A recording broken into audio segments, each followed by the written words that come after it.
Assalamualaikum warahmatullahi wabarakatuh. Perkenalkan, nama saya Salsabila Targetami dengan NIM 11128242908. Pada video ini saya akan menjelaskan ringkasan artikel mengenai keberlanjutan sistem penyediaan air minum pedesaan berbasis masyarakat melalui program PAMSIMAS dengan studi kasus Desa Ponggang dan juga Desa Talagasari di Jawa Barat. Baik, di sini ada identitas artikel, yang dimana judul artikelnya itu analisa keberlanjutan sistem penyediaan air minum pedesaan berbasis masyarakat dengan studi kasusnya program PAMSIMAS, Desa Ponggang dan juga Desa Talagasari di Jawa Barat. Lalu penulisnya itu ada Reza Eka Putra dan juga Yuniati Zevi, dengan lokasi studinya itu berada di Desa Ponggang dan juga Desa Talagasari di Jawa Barat. Di sini untuk mempermudah saya merangkum perbandingan antara Desa Ponggang dan juga Desa Talagasari, di mana dalam tabel ini terlihat bahwa Desa Ponggang lebih baik dari sisi cakupan layanan, kondisi infrastruktur, kualitas air, hingga skor dan juga indeks keberlanjutan. Nah, sementara di Desa Talagasari memiliki cakupan jauh di bawah target, masalah teknis pada sarana dan distribusi, serta sebagian parameter kualitas air itu belum memenuhi standar sehingga indeks keberlanjutannya lebih rendah. Selanjutnya kita membahas permasalahan utamanya, yaitu artikel ini menyoroti bahwa akses air minum layak di Indonesia ini belum merata, terutama di pedesaan. Pada tahun 2020, cakupan nasional sekitar 90%, sedangkan pedesaan sekitar 83%. Selain itu juga, isu akses tantangan utama PAMSIMAS adalah keberlanjutan sistem, karena sistem yang dibangun perlu dikelola dalam jangka panjang, serta hambatan keberlanjutan biasanya terkait operasional, dan pemeliharaan, pembiayaan, kelembagaan, serta partisipasi sosial.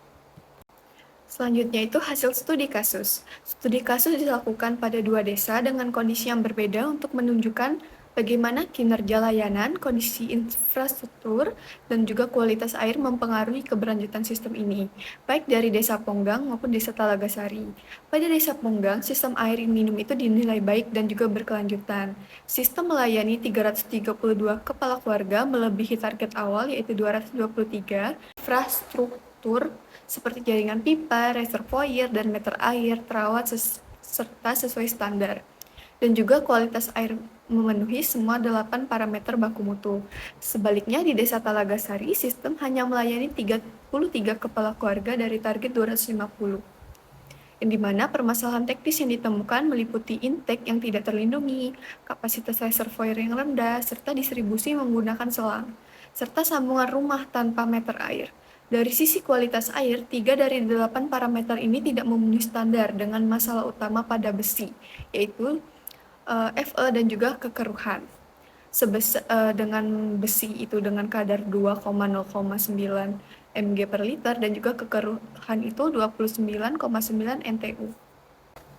Untuk penilaian keberlanjutan di Desa Ponggang maupun di Desa Talagasari itu berbeda. Dari Desa Ponggang memiliki skor sangat baik pada seluruh variabel, baik dari teknis yaitu sekitar 95,94%, lalu lingkungan sebesar 98,54%, pembiayaan 90,63%, dan sosial itu di angka 83,13%. Serta kelembagaan juga sebesar 92,19%. Ini menunjukkan sistem ini didukung pengelolaan yang kuat dan juga partisipasi masyarakat. Sedangkan di Desa Talagasari ini memiliki kelemahan utama pada kelembagaan, yaitu sekitar 36,33%, dengan teknis 49,8%, dan juga sosial 54,17%, serta pembiayaan masih baik, yaitu sekitar 69,27%, dan juga lingkungan sangat baik sekitar 86,72%. Namun, skor lingkungan yang tinggi lebih karena ketersediaan dan juga kontinuitas air, bukan karena kualitas yang aman. Lalu selanjutnya itu teknologi yang digunakan. Dari sisi teknologi, Ponggang menggunakan jaringan pipa untuk transmisi dan juga distribusi dengan kombinasi gravitasi dan juga pemompaan, serta meter air di setiap rumah. Sedangkan Talagasari ini hanya bergantung pada gravitasi, distribusi menggunakan selang, dan juga tidak menggunakan meter air. Solusi yang ditekankan artikel adalah PAMSIMAS dengan pendekatan berbasis masyarakat dan juga demand responsif, yaitu pemantauan air dari sumber hingga rumah tangga. serta penilaian keberlanjutan kuantitatif menggunakan metode SAW, dan juga entrotopi untuk mengidentifikasi variabel lemah dan juga membandingkan kinerja antar lokasi. Kesimpulannya, keberlanjutan sistem air minum di pedesaan ini sangat dipengaruhi oleh aspek teknis, kelembagaan, dan juga partisipasi sosial dari masyarakat. Sekian dari saya akhiri. Terima kasih.